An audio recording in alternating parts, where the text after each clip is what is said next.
Trump's tariffs are going down. That was my main takeaway from having taken in the 2 hour and 44-minute Supreme Court hearing on Trump's tariff case.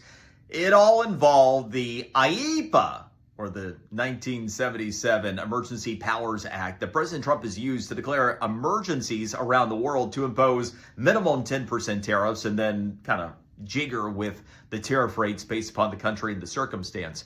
So anyway, there are a lot of things that are complicated in legal theory, constitutional law, and for a lot of legal wonks, this type of case is interesting that way. But when you really boil it down, kind of got back to this. Who is it that has the power of the purse? Which body is it that ultimately can raise revenue and allocate revenue? And that, of course, is Congress. And so you get into the finer workings here, and the Solicitor General for President Trump was in a position to where he was saying the entire intent of the tariff policy isn't to raise revenue, but simply to encourage more American manufacturing.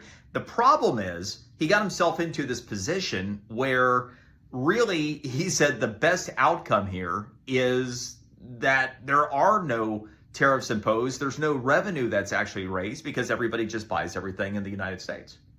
Then they wouldn't pay any tariffs.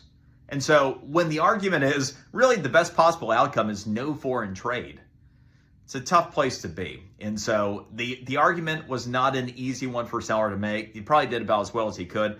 But the long story short here, the tariffs are likely going down, at least as they're issued now. The question is, how broad or how narrow is the ruling going to be? If it is a particularly broad ruling, then I think it could be a 5-4. If it's more narrow, then you might even get to a 7-2 decision here.